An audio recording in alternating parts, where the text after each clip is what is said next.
Well, hello everybody and welcome back to a beautiful sunny sort of Sunday, the kind of weekend day that turns a beautiful neighborhood into a symphony of yard equipment. So I'm a little, well, anxious to join in the fun myself. Shocks is out with the little push lawnmower, as we lovingly refer to as the lawn vacuum, having a little fun, and I am very, very jealous. So I thought I would get started making today's video a little earlier than maybe I do, but it's so nice, I just got to get outside. So I'll shut up and we can take a look at what's going on in the garden, and then we'll bomb down into the dungeon and see what's still alive to hopefully come out here in just a few days, because it says Wednesday should be our last below freezing night. I cannot wait to start getting some of these plants outside. I've seen ladybugs, and once they see those aphids, my plants are going to be so much happier. Anyway, yeah, let's start taking a look around, shall we? I guess we'll start back here in what is turning into the berry patch. This is a pile of sod and general compostables that I've been building into this curved sort of garden bed. You can see that hen we found when we first moved in. I've got a couple of hawthorn berries here. They're not really doing much, but none of the hawthorns in the neighborhood are really doing much. I've got some gojis here. I think I may have killed these ones. We'll see. The ones out front are looking pretty dead too. But with all of the garden digging that I've been done, I decided that I'm going to use the bunker building, sod building technique to try and do a little terracing in the back. So I have created this little area here. It goes pretty much to the end of the onion bed that is also sod gardened in. Needs to be cleaned up and maybe another layer on there, but so that gives us enough room in between these that I should be able to get the riding mower through. No big deal if I don't. And it gives us somewhere to start putting lawn clippings and very nitrogen rich chicken compost to start breaking that down. And then eventually I'll be adding more berries and nut bushes. I want to get a bunch of hazelnuts and put them along here. I want to get the hazelnuts so that when we do have bees, they've got a winter source of pollen when they go out for their little cleansing flight midwinter. They look around, and apparently hazelnut bushes have these little danglers that are full of pollen all winter long, and they're just ready to go for the bees. So yeah, I'd like to plant a bunch of them along here and fill this up. I don't know, maybe some more Saskatoon berry bushes, some gooseberry bushes. Eventually I want at least one of each nut and berry and fruiting bush that we have planted along in this back patch. It's kind of, I don't know, a safety measure, if you will.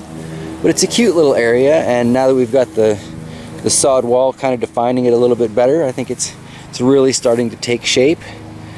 Gives this onion bed some company. Believe it or not, this is an actual garden bed. It's hard to see them in there, because I haven't done the work necessary to retrieve them yet. But let's see if we can find a few of these walking onion patches. There, we can see it's the circular of the onion greens. This looks just beautiful when it is cleaned out, but because of the grasses encroaching as they do, it is kind of a nightmare to get it there. So unfortunately, I don't stay as on top of this as I should, but we've got some nice clusters of the onions forming in here. So if I do get it done this year, it should look beautiful. And yeah, another layer around the little retaining wall wouldn't be bad. And then that gives me just one more place to start putting organic materials to break down. Got a couple of maples I got to pull out of here, and pretty sure this is a choke cherry. These things are like all pit, so in my opinion this can just completely go. Might have to dig to get it out there, but yeah, no big deal. So across the way here, you've got the little stone path that Shock's put in. This is lovely. So many massive rocks coming out of the fields out here. People just love it when you use them up.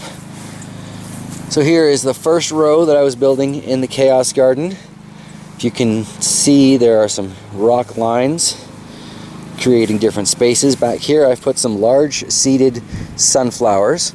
Hopefully those will have time to actually mature. It is a little early, but I don't think we're actually going to get a frost. It's just going to drop below freezing, so I'm hopeful. I've got some of the racer pumpkins there because it's supposed to be a bush type pumpkin. Never seen a bush pumpkin, so we'll see. And then this is all white chard along there. It was kind of heavy with the chicken compost that got dumped into there, so I figured that can use up the nitrogen. Everybody wins, right?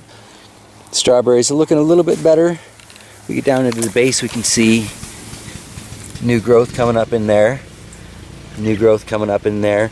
A lot of these runners had a pretty rough go of it, but I'm going to do some cleanup, and I'll try just kind of planting them down over the next week or so, and hopefully they'll root, but if not, whatever. I still got strawberry plants. Strawberry plants create more strawberry plants, so yeah, that is a beautiful bit of permaculture. I love a good strawberry patch. And these ones here showed us that they'll survive if they're in a raised bed type situation as compared to a container garden. So that was an excellent lesson, and now I'm good to go. On the other side, instead of going on with the middle piece like I had originally planned, I moved this log over and dug its trench, and I've been slowly sifting back in to fill it. Turns out I had a lot more garden space to fill, but I'll just trench that out and use from the firewood pile. It's all nice and dry.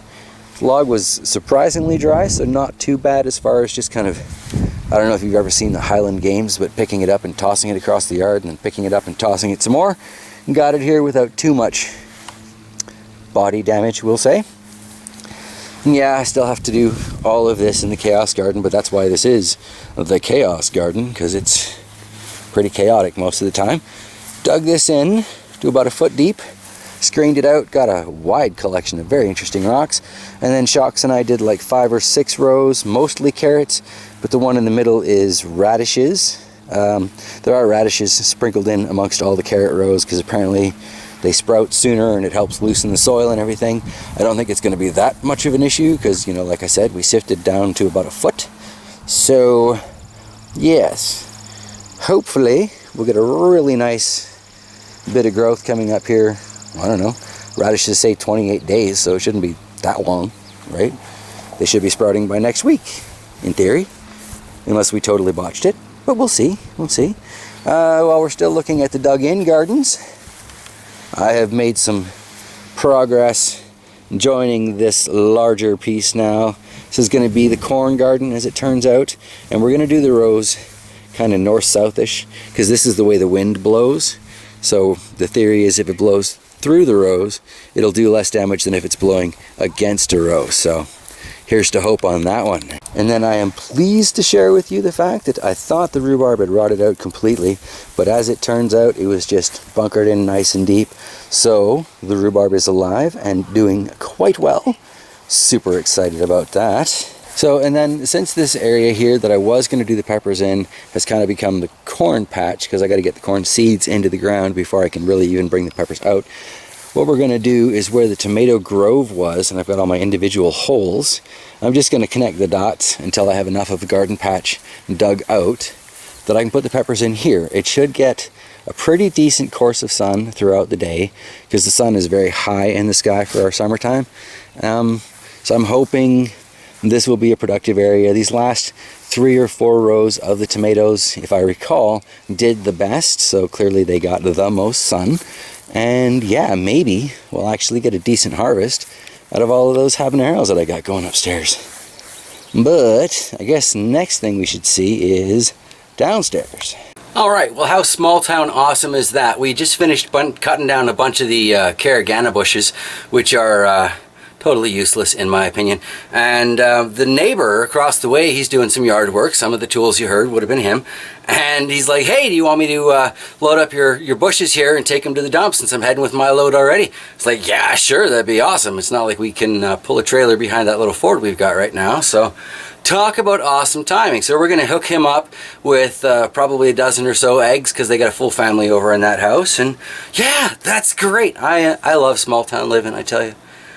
Oh, so much better than the city. Anyway, you can tell from the JT Bear territory here, we are on our way down to the basement to check out how things are, well, just hanging on down here. And just hanging on is the truth of it for a lot of these things.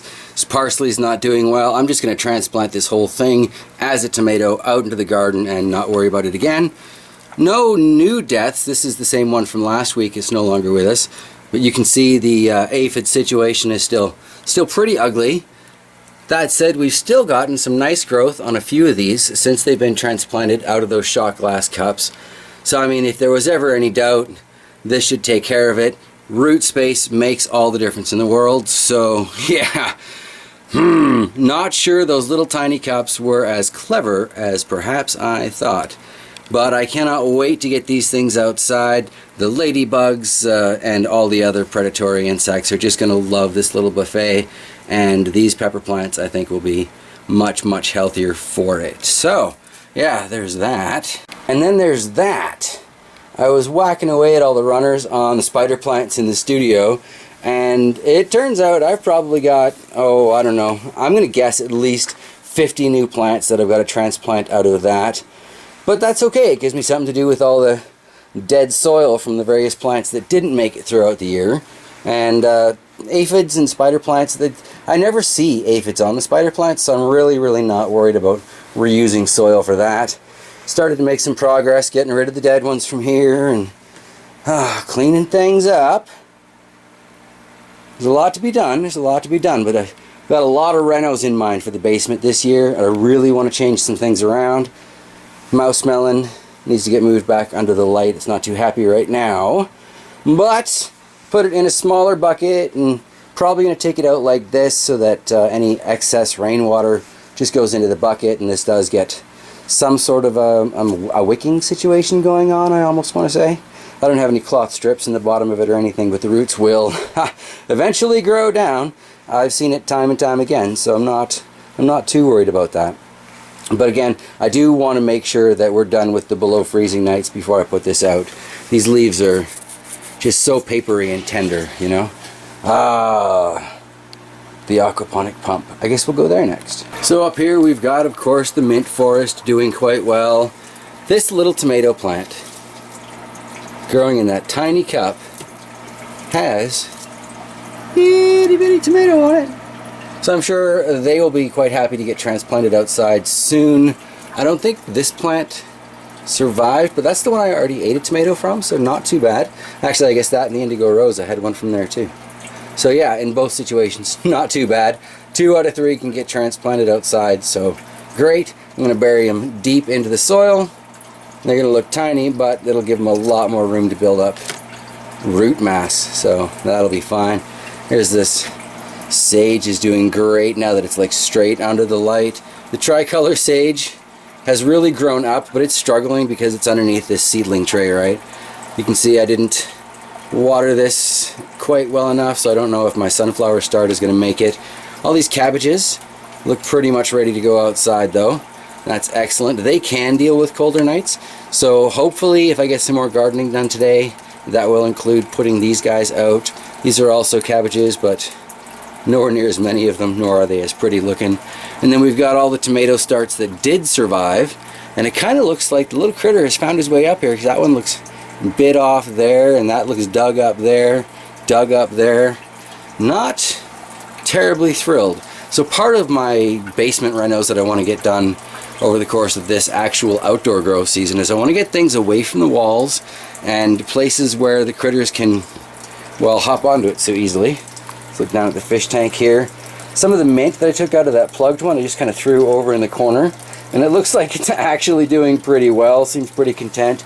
It's got, I don't know, maybe 9 little clay pellets left in its roots there, but sucking the nutrients out of the water, and the fish don't seem to have damaged it too bad. So that's kind of interesting as well. I have no idea if these little critters are ever going to get around to breeding, but I guess if they do, then they've got the root mass from the mint that they're good to go in. Oh, it looks like we've got a couple of mint trying to grow up under the water there. Well, that'll be interesting to see what comes of that. Okay, cool. So yeah, we're still at 20 of the original 21 feeder fish. That's fantastic. Keep getting guppies recommended to me because they're such prolific breeders, but I'm pretty good with just the standard feeder fish here.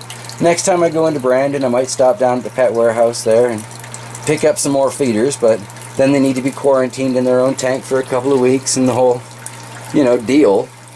But it would be nice to throw a little bit more nutrients into the aquaponic garden. because while I can't necessarily grow the peppers and stuff in here like I was hoping, I do seem to be able to grow the herbs. And once I change to a couple of those LED shop lights over this thing, I think it's really going to have a massive improvement. And I'll probably just retire this light until, I don't know, maybe I'll put it on the swap and shop, buy and sell in town or something. I don't know. Anyway, let's take a look over at the Darwin table. The oregano. Still kind of thinking about putting this outside because it's another one I've never really seen aphids into. So if it could benefit from some natural sunlight, then great. Plus anything I get out of here while I'm doing my renos is, yeah, great. Those little spider plants back there. That's about the only thing those tiny cups do. Get this. It's about the only thing those tiny cups do seem to be good for is little tiny spider plant cuttings. So I may just take that jumble of spider plant pups that I've got and throw them into tiny cups. I've got some of them I was doing this morning, and you know, it's really all the room they need when they're first forming roots, and well, for quite a while, because spider plants they like to suffer. We've all discussed my opinions on that before. No real color change coming up on these Ahi Guyana peppers yet, but again, it's a case of it's just blooming amazing to me that they've even survived. Well, with the aphid punishment and the mice and just everything that's gone on down here, inconsistent grow temperatures, poor quality lighting, like definitely looks like one of these fluorescents is about to die. So I will get the LED replacement tubes for these two standard fluorescent fixtures, but otherwise I don't think I'm going to be getting any more of these. I am going to just fork out the extra and get the shop lights like I've got upstairs, because if you're seeing my Thursday videos for the Bearistan, you know just how well that's doing. It's really hard to argue with a success rate like that. You know what I'm saying? You know what I'm saying? So, as is always the case with the onset of garden season, there's a lot of stuff I need to get done over the course of the coming week, and I don't know, I'm going to push myself. I'm going to do the best I can to get her done. I'd like to get that corn down over the next week in that garden that I still haven't finished digging out yet. So that in and of itself ought to be a trick. And I'd like to get started digging the pepper patch, even though I can't really plant them out yet. I can start taking them out after Wednesday to harden them off, so that'll be good, and that'll free up some space upstairs so I can do some transplanting into some larger planters so I can start keeping my big old pepper jungle up there. Always something to do. They say gardeners live longer because they're always looking forward to something to do. So I guess I'm going to be immortal. I don't know. Anyway, I will see you folks Thursday for sure. Well, I guess not. Maybe not Thursday for sure, because I'm done with the AeroGarden updates. So I don't know. Next Sunday for sure. And if I do anything particularly cool or weird in the garden, I will maybe do an update about that. It all depends on the energy level after work. So yeah, I guess I'll see you Sunday for sure, and possibly, hopefully, intermittently throughout the week across the channels. We'll see. Again, there's so much to do. All right, much love, everybody. Take care, and I will see you next time.